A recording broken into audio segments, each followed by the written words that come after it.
Hello বন্ধুরা, আসসালামু আলাইকুম। আশা করি যেখানে আছেন সকলেই ভালো আছেন। ইনফিনিক্স তাদের এবছরের সব থেকে প্রিমিয়াম ফোনটি লঞ্চ করে দিল। এই ফোনটি হলো ইনফিনিক্স জিরো আলট্রা।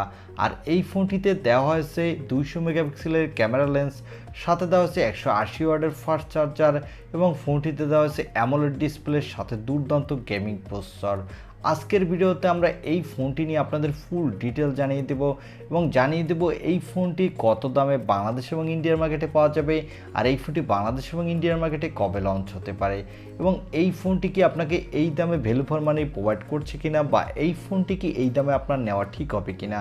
সো এই ফোনটি সম্পর্কে ফুল ডিটেলস খুঁটিনাটি জানতে হলে আপনাকে বলবো সম্পূর্ণ ভিডিওটি কন্টিনিউ করার জন্য। তাই চলুন আর কথা না বাড়িয়ে আমরা সরাসরি চলে যাই মূল ভিডিওতে।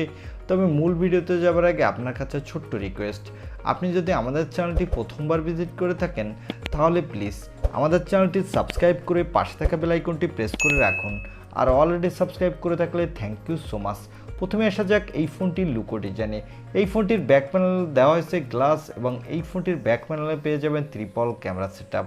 আর এর ক্যামেরা বামটি কিছুটা উঁচু এবং এই ফোনটির নিচের দিকে পেয়ে যাবেন ইউএসবি টাইপ সি এবং স্পিকার। তবে এখানে কোনো 3.5 মিলিমিটারের হেডফোন জ্যাক দেওয়া হয়নি। আর এই ফোনটির বডি ফ্রেমটি কিন্তু প্লাস্টিকের এবং এই ফোনটির সামনে দেওয়া হয়েছে একটি মিডল পাঞ্চল কাটিং সেলফি ক্যামেরা। আর এই ডিসপ্লেটি একটি কার্ভ ডিসপ্লে, যার ফলে আমাদের চোখে কিন্তু এই ডিসপ্লেটি দেখতে অনেক সুন্দর লাগবে। এবং এই ডিসপ্লেটির সাইজ হলো 6.8 ইঞ্চি মাপের একটি full HD plus AMOLED display with 120 হার্টজের রিফ্রেশ রেট। আর এই 120 হার্টজের রিফ্রেশ রেট দেওয়ার কারণে যারা গেমার আছেন তারা গেমিংয়ের সময় বাটার স্মুথ পারফরমেন্স পাবেন। এবং এই ফোনটির ব্যাক সাইডে পেয়ে যাবেন ট্রিপল ক্যামেরা সেটআপ, যার প্রাইমারি লেন্সটি হলো 200 মেগাপিক্সেলের, এর অ্যাপারচার হলো f2.0 এবং এই ক্যামেরা দেওয়া হয়েছে ওআইএসের সাপোর্ট, যার ফলে আপনি নড়াচড়া অবস্থায় স্টেবিলাইজ ভিডিও রেকর্ড করতে পারবেন। এবং যথাক্রমে পেয়ে যাবেন 13 মেগাপিক্সেলের একটি আলট্রা ওয়াইড অ্যাঙ্গেল লেন্স, আর সর্বশেষ পেয়ে যাবেন 2 মেগাপিক্সেলের একটি ডেপথ সেন্সর। এই ফোনটির ব্যাক ক্যামেরা দিয়ে কিন্তু আপনি 4K ভিডিও রেকর্ড করতে পারবেন, সাথে ভালো মানেরই ফটোগ্রাফি তুলতে পারবেন। এবং এখানে পেয়ে যাবেন 32 মেগাপিক্সেলের একটি সেলফি ক্যামেরা। এই ক্যামেরাটি দিয়েও আপনি ফুল এইচডি প্লাস ভিডিও রেকর্ড করতে পারবেন, সাথে ভালোই সেলফি তুলতে পারবেন। এই ফোনটির পাওয়ারের জন্য দেওয়া হয়েছে এখানে মিডিয়াটেকের ডায়মেনসিটি 920 প্রসেসরটি। এই প্রসেসরটি 6 ন্যানোমিটার আর্কিটেকে বিল্ড এবং এই প্রসেসরটি দিয়ে কিন্তু আপনি বড় বড় গেমগুলো ভালোই স্মুথলি প্লে করতে পারবেন, সাথে ভালো মাল্টিটাস্কিং করতে পারবেন।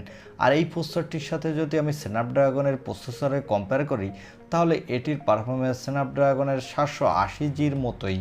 এবং এই ফোনটিতে আউট অফ দ্য বক্স দেওয়া হচ্ছে অ্যান্ড্রয়েড 12, এর ব্যাকহ্যান্ডে দেওয়া হচ্ছে XOS 12। এই দুটির মিলিত কম্বিনেশনে আপনি মোটামুটি ভালোই পারফরমেন্স পাবেন। এবং এই ফোনটিতে দেওয়া হয়েছে extra dedicated micro SD card slot, যার ফলে আপনি চাইলে আপনার ইচ্ছামতো স্টোরেজ বাড়িয়ে নিতে পারবেন। এবং এই ফোনটি 2টি কালার ভেরিয়েন্টে লঞ্চ হয়েছে। এবং এই ফোনটিতে সিকিউরিটির জন্য দেওয়া হয়েছে ইন ডিসপ্লে অপটিক্যাল সেন্সর, আর এই সেন্সরটি কিন্তু ভালোই ফাস্ট কাজ করবে। এবং এখানে ব্যাটারির জন্য পেয়ে যাবেন 4500 mAh একটি ব্যাটারি, সাথে পেয়ে যাবেন 180 ওয়াটের একটি ফাস্ট চার্জার। কোম্পানি ক্লেম করছে এই চার্জারটি দিয়ে কিন্তু আপনি 12 মিনিটের মধ্যেই 100% চার্জ করে নিতে পারবেন। এবারে জানিয়ে দেব এই ফোনটি বাংলাদেশ এবং ইন্ডিয়ার মার্কেটে কবে লঞ্চ হতে পারে এবং এর প্রাইসও কেমন হবে। এই ফোনটি ইন্ডিয়ান মার্কেটে নেক্সট মান্থেই অফিসিয়ালভাবে লঞ্চ হওয়ার জোর সম্ভাবনা রয়েছে। এবং এই ফোনটি ইন্ডিয়ার মার্কেটের দাম হবে 40,000 রুপির আশেপাশে। তবে এই ফোনটির দাম বাংলাদেশে আর একটু বেশি হবে, সেক্ষেত্রে এই ফোনটি বাংলাদেশের দাম হতে পারে 55,000 টাকার আশেপাশে। এই ফোনটিকে ইনফিনিক্সের ফোন হিসেবে এত দামে কেনা ঠিক হবে? আমার কাছে মনে হয় এই ফোনটি এত দামে না কেনাটাই বেটার, কারণ এই দামে আপনি পেয়ে যাবেন OnePlus-এর যে কোনো ফোন, এবং সেই ফোনগুলোর পারফরমেন্স কিন্তু এর থেকে ভালো এবং সেই ফোনগুলোর প্রসেসরও অনেক বেটার। এই ছিল ইনফিনিক্স জিরো আলট্রা এই ফোনটির ছোটোখাটো একটি রিভিউ। আই হোপ ভিডিওটি আপনার ভালো লেগেছে। আর ভিডিওটি যদি ভালোই লেগে থাকে তাহলে অবশ্যই একটি লাইক দিয়ে আমাদের চ্যানেলটি সাবস্ক্রাইব করে পাশে থাকা বেল আইকনটি প্রেস করে রাখুন। দেখা হবে অন্য কোনো ভিডিওতে। আজকের মতো আল্লাহ হাফেজ।